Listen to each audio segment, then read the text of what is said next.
tidak baik dari kehidupan kita. Hosom late tel toal. Tapi kita mengatakan kita orang Kristen. Tapi di dalam persekutuan kita tidak mau bersekutu dengan baik, tidak saling mengasihi.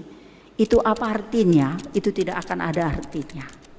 Tetapi ketika kita mengatakan kita mengasihi Allah dengan segenap hati, dengan segenap hidup kita, mari kita buktikan dengan kepada sesama kita di dunia ini.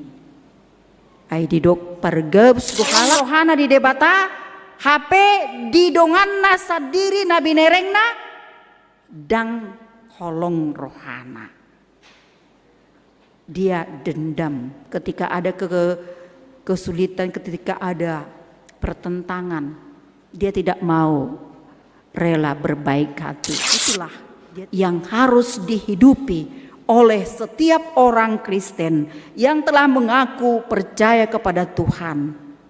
Sebab topik minggu ini juga mengatakan kasih yang menggembirakan dan menguatkan.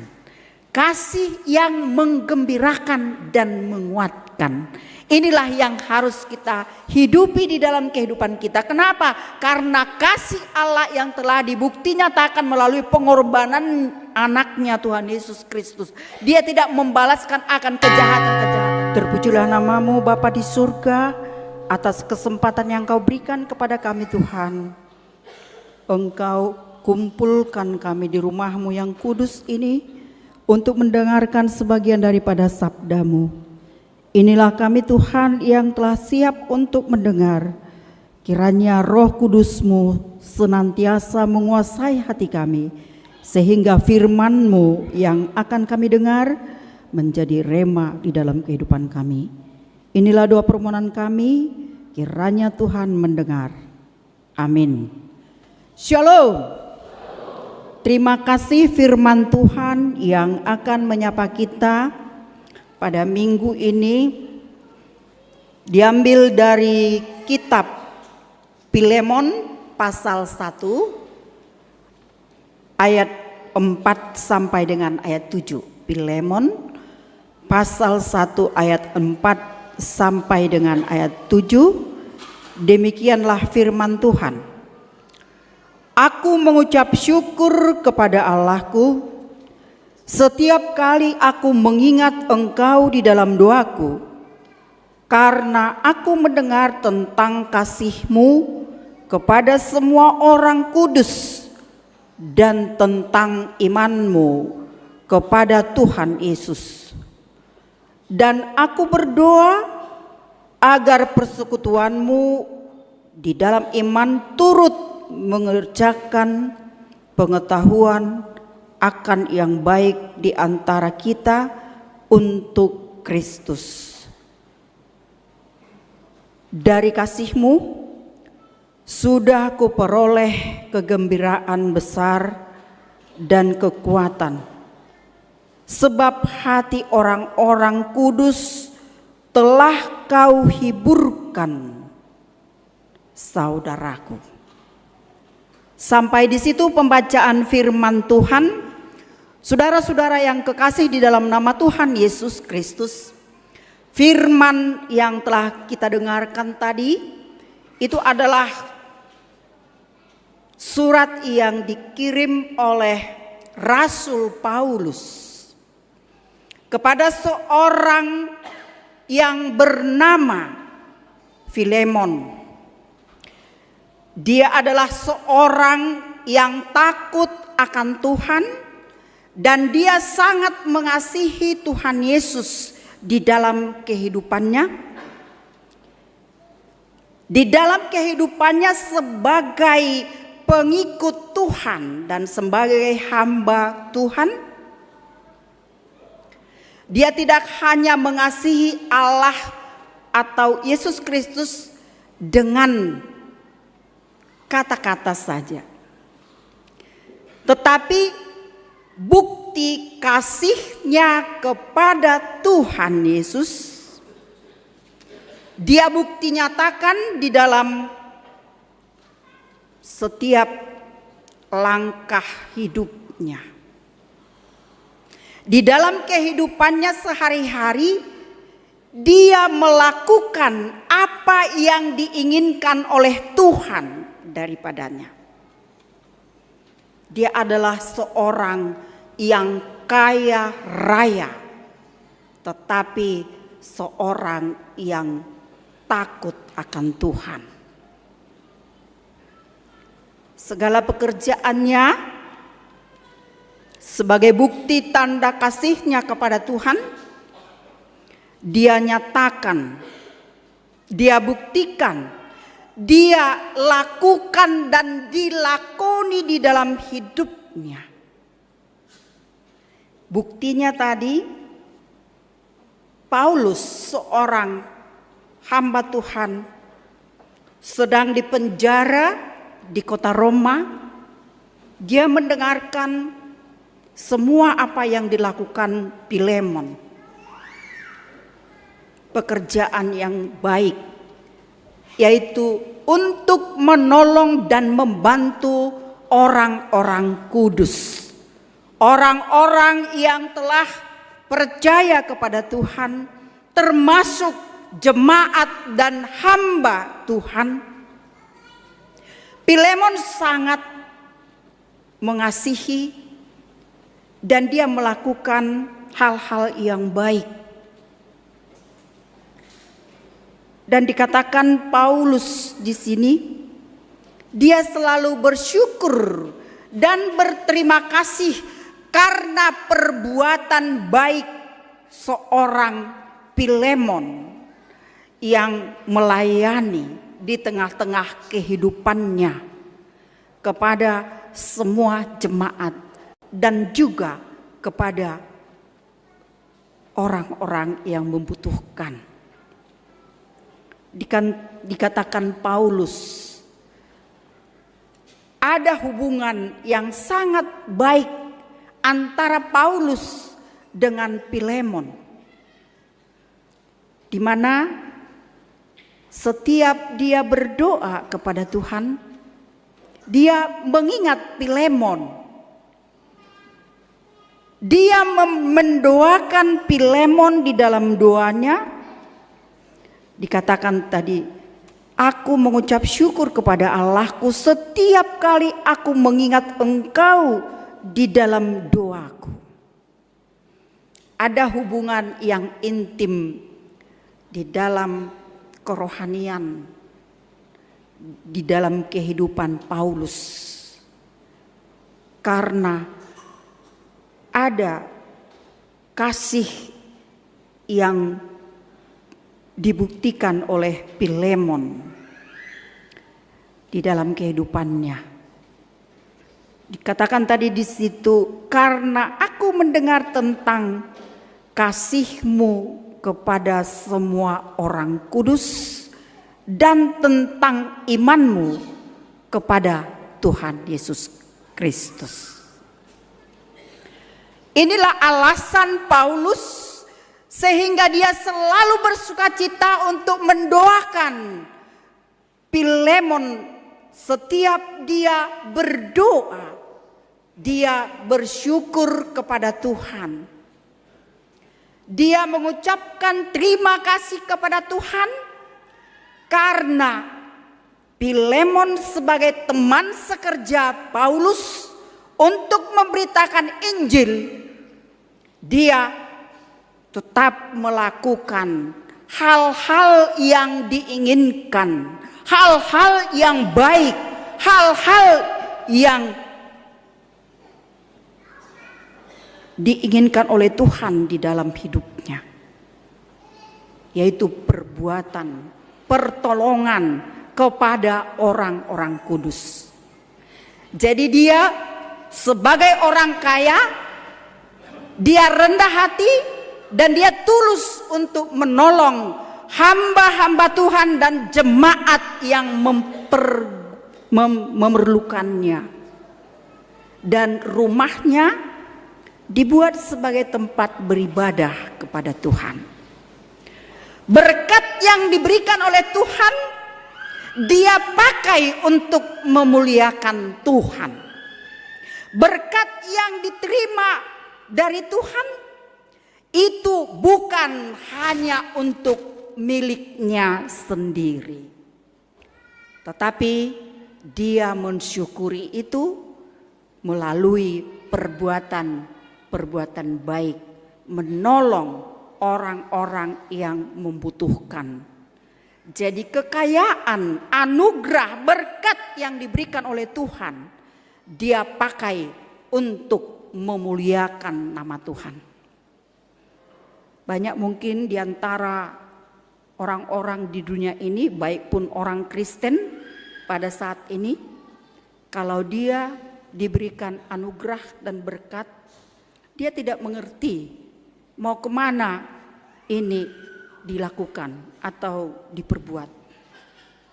Mungkin kekayaan, anugerah, berkat Tuhan dia tidak untuk menolong orang yang membutuhkan. Banyak orang karena dia kaya sehingga dia melakukan judi online.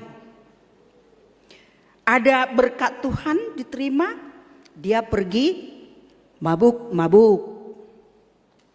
Ada kekayaan diberikan oleh Tuhan kepadanya, dia pergi main mencari pasangan lain. Banyak orang ketika dia menerima berkat dari Tuhan atau anugerah diberikan Tuhan kepadanya, bisa disalahgunakan sehingga membawa kehancuran. Tetapi Filemon tidak seperti itu. Dia benar-benar bahwa dia mengerti siapa yang memberikan anugerah itu kepadanya, sehingga dia melakukan pertolongan kepada orang lain. Jadi iman tanpa perbuatan adalah mati. Jadi harus menghitung berkat-berkat Tuhan yang diberikan Tuhan kepada kita masing-masing. Ketika Tuhan memberikan berkat itu, pakailah untuk kemuliaan dan memuliakan nama Tuhan. Dan itulah tugas seorang yang percaya kepada Tuhan, untuk memberikan yang terbaik kepada Tuhan sebagai bukti tanda kasih, bukti daripada imannya kepada Tuhan Yesus. Dia akan melakukan apa yang diinginkan oleh Tuhan, dan itulah yang disyukuri oleh Paulus sebagai teman sekerja Filemon. Dan ketika Paulus di dalam penjara karena firman Tuhan, karena memberitakan Injil,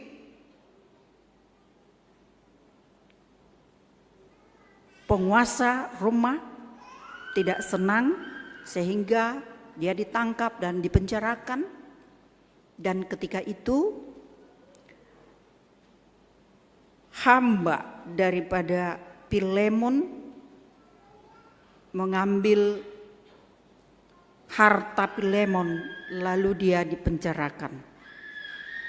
Di penjara itu dia bertemu dengan Paulus. Dia menceritakan apa yang dia lakukan di rumah Filemon, bahwa dia mengambil harta daripada Filemon sehingga dia melarikan diri lalu dipenjarakan. Ketika dia bertemu dengan Paulus, Paulus memberikan nasihat, Paulus memberikan pengajaran, Paulus mengingatkan atas perbuatan-perbuatannya yang tidak baik, yang tidak berkenan di hadapan Tuhan, karena dia mencuri, mengambil harta milik orang, dan melanggar akan firman Tuhan, melanggar akan titah Tuhan. Sebagai Paulus, hamba Tuhan, dia mengingatkan Onesimus. Lalu dia berubah. Onesimus mengaku dan dia berubah dan dia meninggalkan perbuatannya. Dia menjadi teman daripada Paulus untuk melakukan pemberitaan Injil. Dia berubah. Jadi dia tidak bertahan dengan perbuatan yang tidak baik. Dia tidak bertahan dengan perbuatan-perbuatan yang tidak baik. Tetapi ketika ada pengajaran, ketika ada orang lain untuk mengajarkan, untuk membina, dia mau menerima. Lalu dia berubah. Dia bertransformasi di dalam kerohaniannya. Dia tidak tetap di dalam sikap yang tidak baik di hadapan Tuhan, tetapi dia mau bertransformasi. Dia berubah kepada lebih baik. Dan ketika dia berubah, Paulus mengingat dan mendoakan tadi, mendoakan Filemon, dan Onesimus adalah hamba daripada Filemon. Lalu Paulus meminta supaya Onesimus kembali lagi untuk ke rumah Filemon.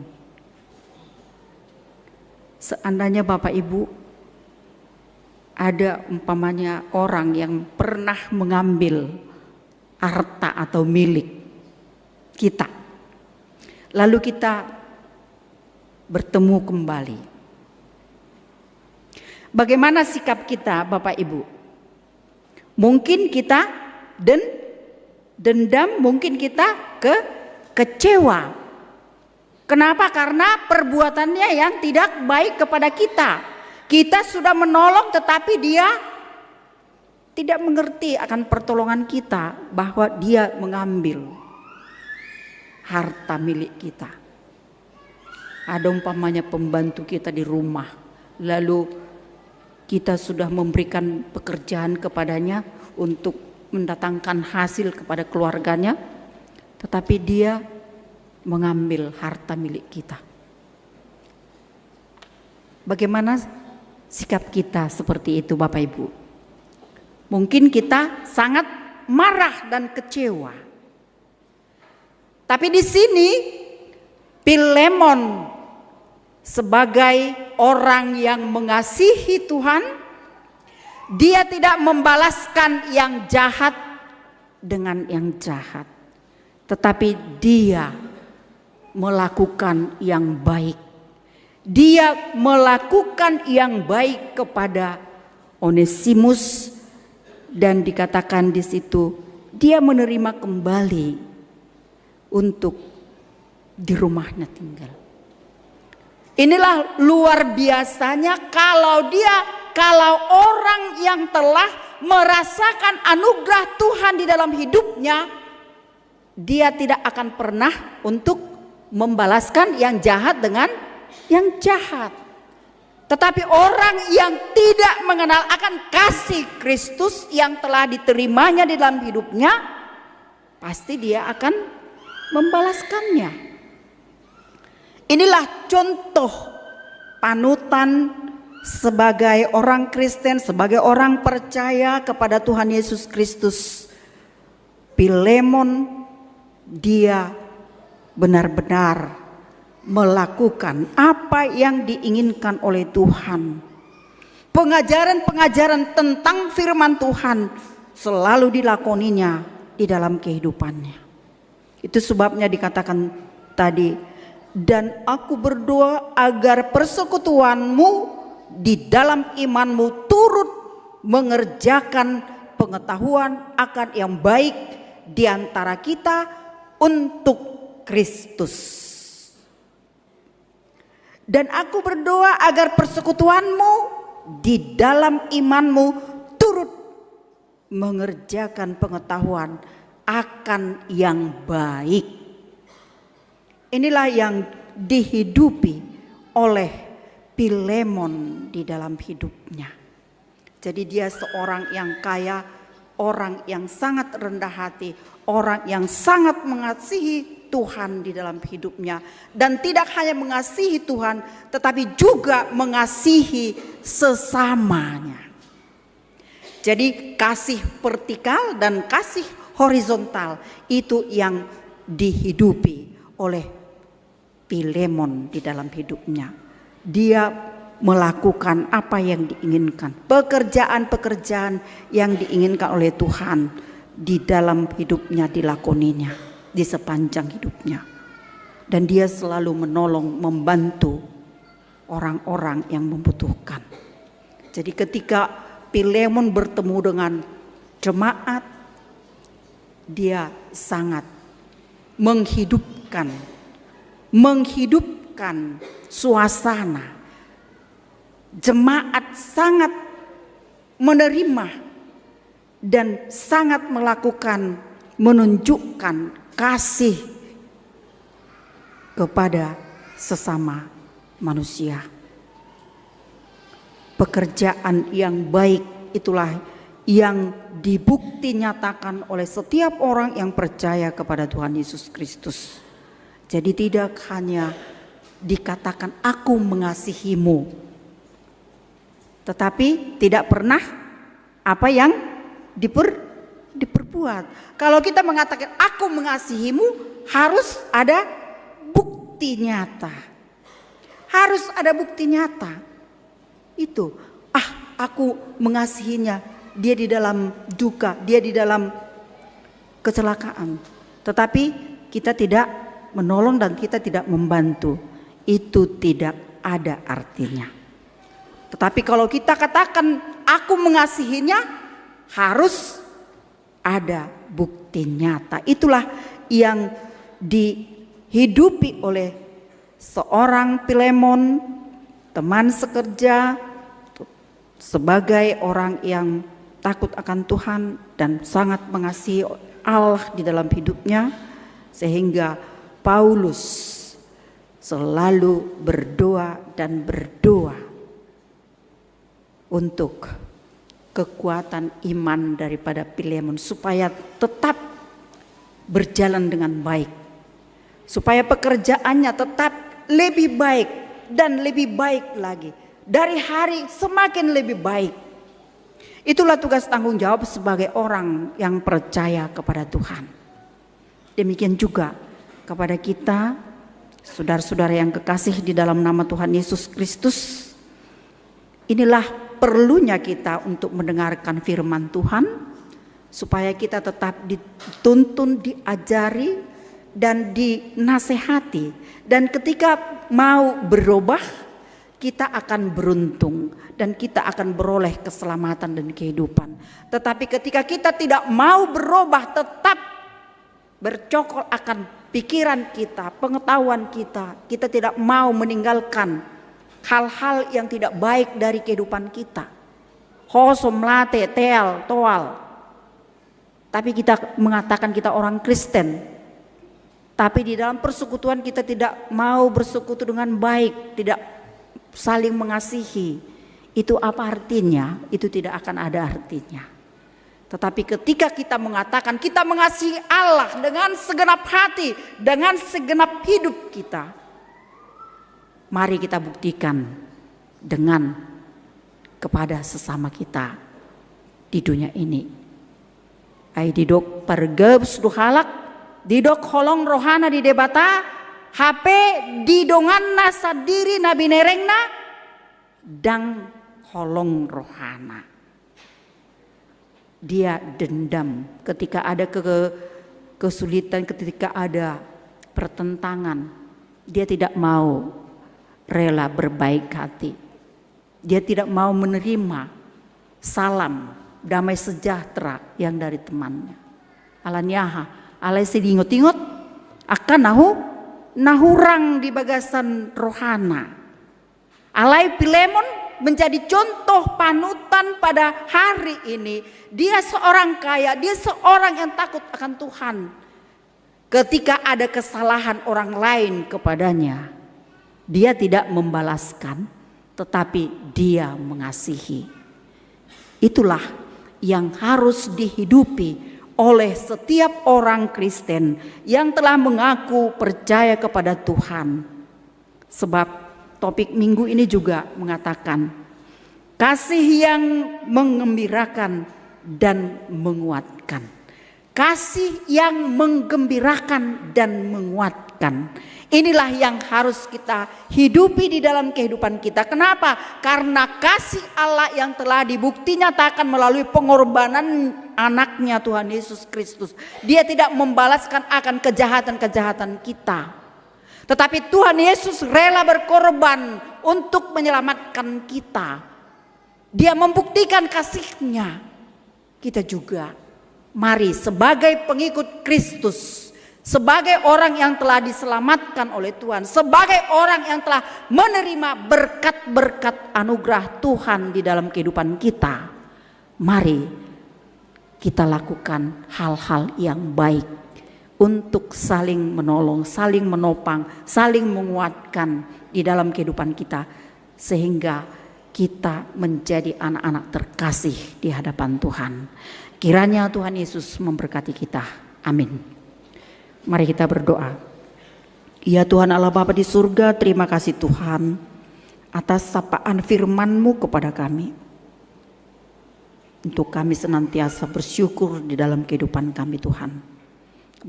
Engkau telah memberikan anugerah dan berkat kepada kami masing-masing.